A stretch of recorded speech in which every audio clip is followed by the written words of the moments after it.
Thanks for tuning into Talking Point. I'm your host, Niraj Shah. Now, before we get to the case for a chat with our guest, I think insurance deserves a mention today because clearly insurance is the big talking point. And my colleague Mihika joins in to talk about what is it that some of the brokerages have said when it comes to the insurance stocks on the back of clarifications that seem to have come in from the insurance regulator. Mihika, good morning. Good morning. So yes, with the Insurance Regulatory and Development Authority of India's final norms largely unchanged to the existing norm, Morgan Stanley has stated that their initial discussions with insurance companies suggest low risk, if any, to the value for new business margins. The regulator has retained the existing surrender value guidelines, easing the December overhang on the insurance companies. However, there are some changes to the special surrender value computations. Morgan Stanley has stated that the final regulations are largely focused on simplifying the process and the ease of doing business, whereas also providing fairer and more equitable treatment for the policyholders. The brokerage expects HDFC Life Insurance to perform better in the near term because of its underperformance in the last 3 months, as the stock was the one that was mainly impacted since the changes with the regulations were announced back in December 2023. Okay, Mihika, thanks for putting that into perspective. So clearly, some of these insurance firms firmly in focus, and we'll talk about that with our guest today. But let me establish the case for a chat for getting in. Our today's guest on Talking Point. He's, of course, Taher Badshah, President and CEO of Invesco. The question remains whether macro triggers are already priced in or no. So we start off with the last point first. We ask Taher Badshah whether it's wiser to wait for valuations to moderate and whether private banks, which is the unanimous focal point for most investors, will that drive the BFSI pickup or will it be something else? He's the President and CEO of Invesco Mutual Fund. Taher Badshah joins me right now on Talking Point. Taher, great having you. Thanks for taking the time out. I hope all is well. Morning. Yeah, everything okay? Hi, Niraj. Taher, great having you once again. And I want to start off with that argument, Taher. A clutch of your colleagues, maybe your fund as well, has taken this step that let's be a bit more cautious at the broader end of the spectrum because the valuations out there are substantially higher. A lot of telltale signs being cited, including promoter blocks, including small cap stake sales, etc. I wonder how you think about the core fundamentals versus the other high-flying indicators around, and how does that translate into your view on markets currently? So, Niraj, between those two factors, essentially the fundamental factors or the co-fundamental factors, as you mentioned, and some of the other, elements also, which essentially come as part and parcel of a reasonably decent good bull market. I think there is a fair bit of predominance of the former, and that probably makes this rally a little different compared to what it used to be in the past. It is not probably the first time that we are seeing a reasonably decent broad-based market rally and fairly strong performance, as we all know, of mid caps and small caps, particularly in the space of the last 12 odd months.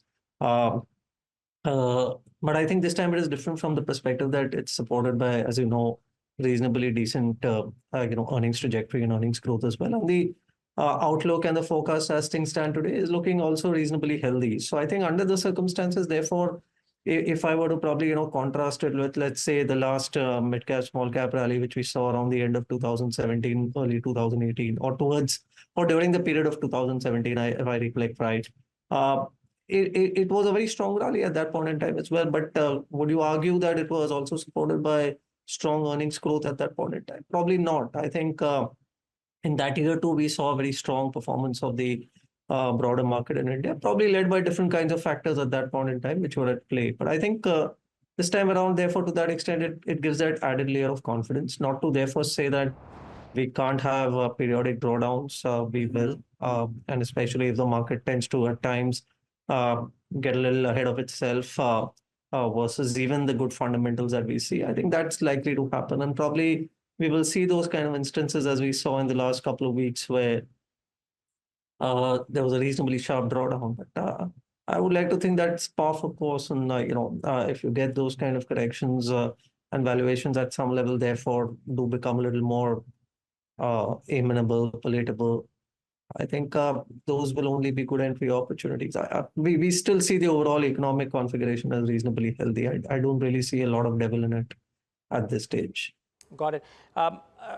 We were talking to the Motilal Oswal Wealth team, Taher, and their research seems to suggest that with the kind of earnings growth that has happened in the SMID space over the last 4 years and the bases having moved so high, could there be a case that the earnings growth, the pace of earnings growth may come off? And if that comes off, does it naturally bring down the valuation? So my question is, would you believe that this, whatever, between 28 to 33 times, whatever number you peg it at, this mid valuation, will it come off because the pace of earnings might come off? Or do you reckon that at that end, with the kind of growth promises that a lot of new sectors are making, we might see elevated multiples for a while? No, so well, you're absolutely right in saying that, look, I mean, if the growth rate tapers off, and particularly tapers off meaningfully or materially, I think obviously that will lead to a fair bit of compression in the valuations as they stand today. But it's I would like to think that it's not as much only about tapering. I mean, that's likely to happen at any base.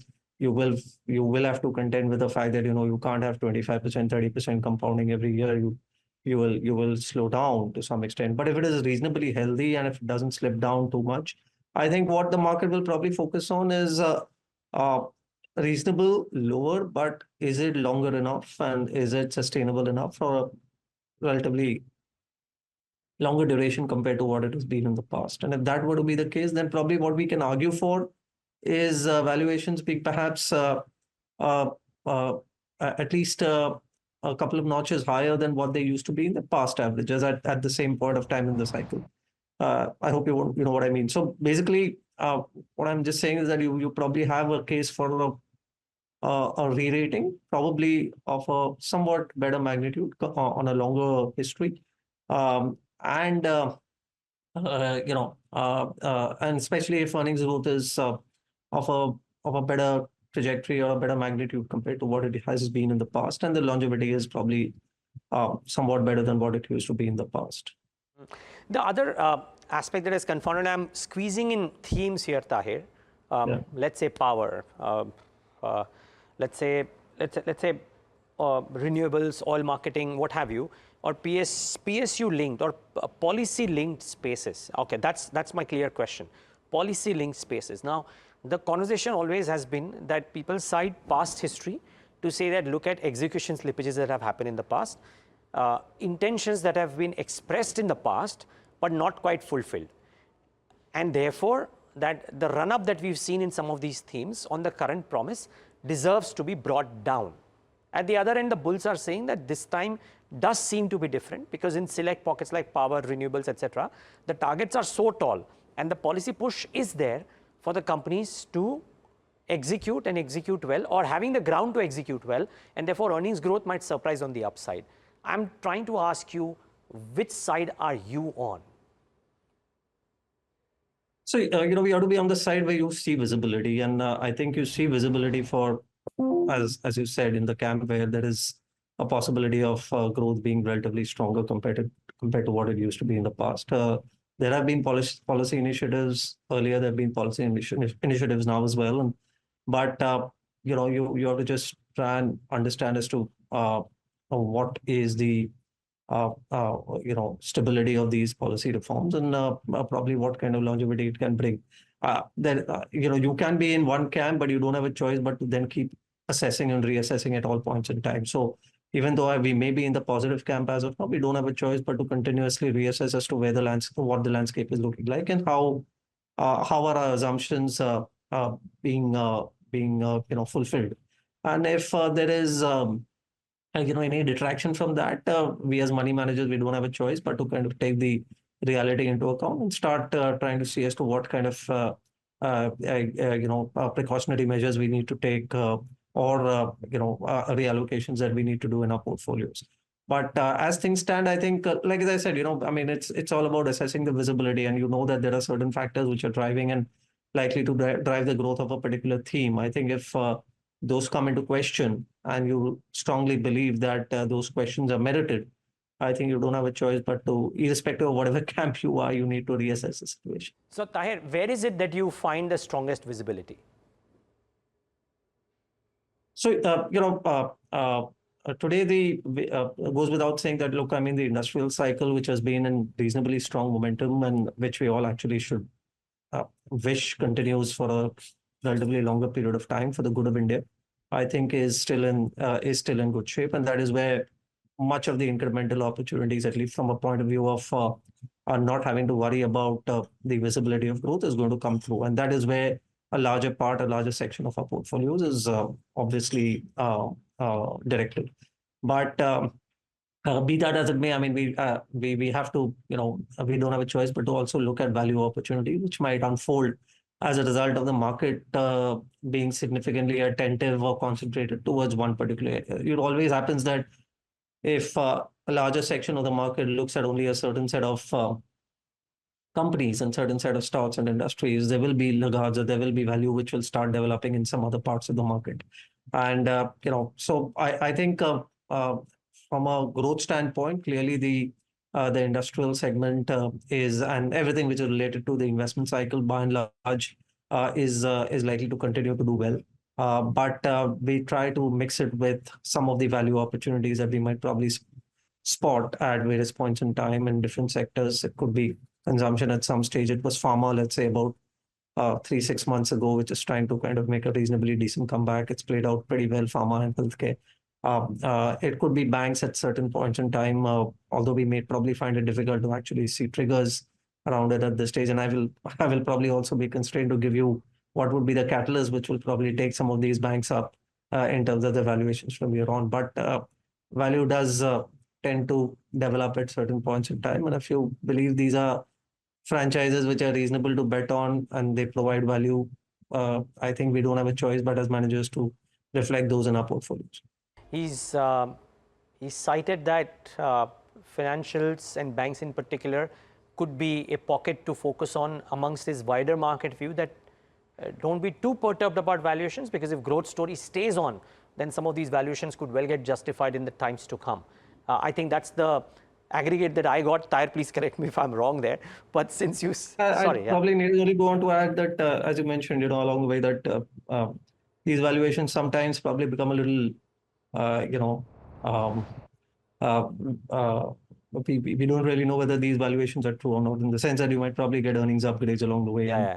And especially if the cycle is strong. So what appears to be high valuations might be apparent valuations which are high, but underlying and we've seen that happen a fair bit in the last 2-3 quarters, where some of these companies in these sectors which have looked apparently very expensive have turned out to deliver relatively robust earnings. And once upgrades to earnings come in, then the upgrade cycle itself is sufficient enough to drive these stocks.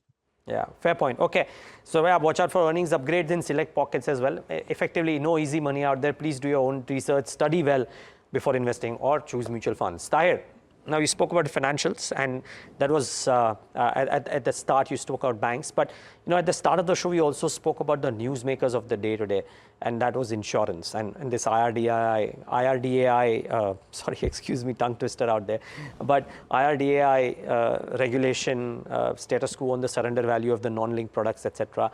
Do you look at life insurance as a bucket, and do you like it, or do you think there are better plays out there, and why so?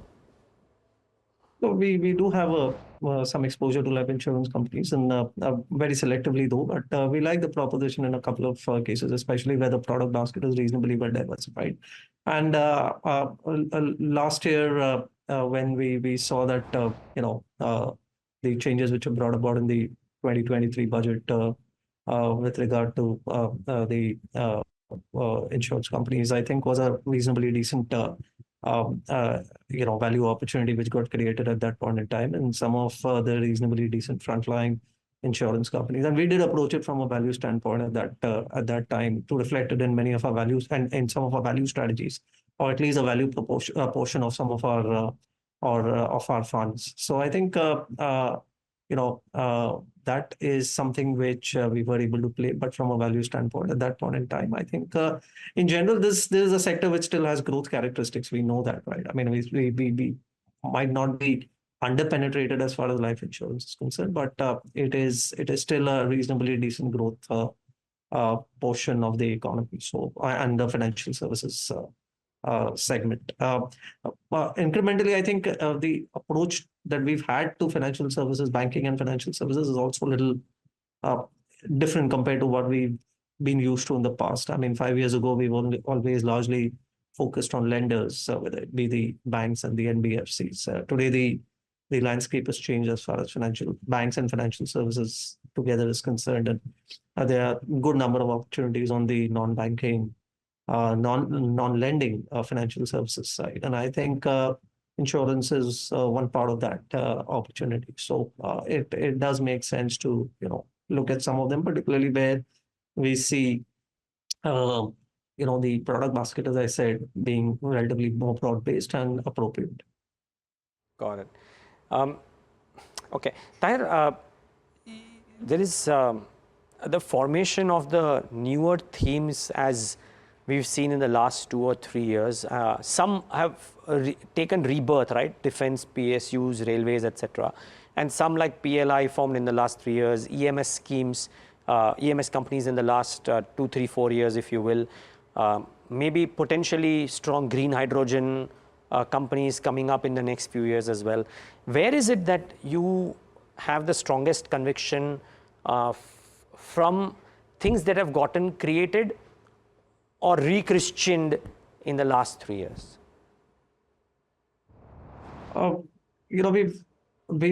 We've started off with conviction around a couple of them about a year and a half back, and those have kind of then couple of others have joined the party or joined that proposition as we've gone along. So I still particularly personally like the defense theme. That's something which I believe is something which would probably have stronger legs and more visibility as we go along. And I think that sector is reasonably concentrated in the sense that you have uh, a few players who are dominant in their respective sub-segments of the defense ecosystem, and each one of them have their own important role to play. There are within that as well, we probably like a couple of them over a couple of others, but by and large, I think I'm reasonably constructive on that space. I've been for a reasonably good period of time, and that still seems to be the best place to be around in this thematic driven or policy driven part of the market. I think railways is another where we've probably not been able to have a lot of exposure, but that's something which is again quite exciting because there could be a couple of plays which are even in that segment which are not necessarily capital intensive based, in the sense that they're probably not as balance sheet driven as what probably other parts other such segments are. So I think that's something which is another area that we've liked. I think power along the way has provided some opportunities, either in the form of certain utilities or probably even in the case of certain financiers. Those are clearly the ones which have made a very a strong cyclical comeback after a very long period of time. Obviously, the cycle as of now is still in their favor, and we're still in the early stages of that cycle, probably is what we would like to think. But then we have to be watchful. I mean, these are some of the segments which have shown, have shown certain challenges as the size has grown and as the cycle has tended to become more, peakish. So I think we have to be careful about those. We have to be watchful and careful about some of those challenges and risks which are associated. But at this stage, we would like to think that these are still either in the early or in the mid-cycle stages of their life, of the news cycle. Got it. Taher, one final question really, and that's on consumption. The volume growth has been absent now for a while. The recent developments around commodity prices shooting up, we hear cocoa is at multi-year highs, wheat is at 3-week highs, palm oil has gone up, so on and so forth. So the input costs for a lot of these companies are also now starting, or will probably start to pinch. Hunt for value there or avoid it? hunt for value to some extent, but it's clearly very difficult, Neeraj, and it's we just started nibbling at it, if at all. It's not something that we are able to get our hands around and probably develop a lot of confidence. But like as I said at some point in time in the earlier part of the conversation, that look, we need to kind of be watchful of some of those value pockets which might develop, and we probably may not have the necessary triggers in our. I mean, we might have some expectations, but the triggers may not have fully manifested. So we are approaching it from that standpoint. We're taking some baby steps. We would like to think that there can be a couple of things which can change the fortunes of this sector. I hear you when you say that raw material prices have probably once again started to go up, and that takes away some part of the sheen from the from this sector once again. At least supported the companies during the last 12, 18 months when volumes were actually a little difficult to come by. But the next leg probably of the story, if at all it unfolds the way we probably think it might, would be from a recovery in volumes. Maybe the margins may not necessarily be as strong at that point in time, but I think this sector valuations do tend to get driven by what we see on the volume side, on the revenue side. And I think if that starts looking up, it would be after a fairly decent gap. And the triggers could probably range from, let's say, a good monsoon, coming through in the next some time versus, let's say, what we've had in the last couple of years, or probably some,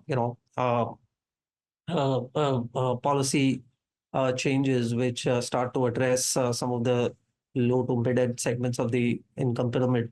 I think those are things which can probably bring back or resuscitate the sector as such. But we'll have to wait and watch. So, like as I said, there are some triggers in mind, but we don't have a choice but to kind of wait for them to manifest a little more strongly before we move in a lot more confidently than we are today. Point well taken. Taher Badshah, always a pleasure talking to you and get your insights. Thanks so much. We may not talk before that, so in advance, have a good holy month of Ramzan and Eid Mubarak. But thanks for joining in today. Thank you. And viewers, thanks for tuning into this edition of The Talking Point.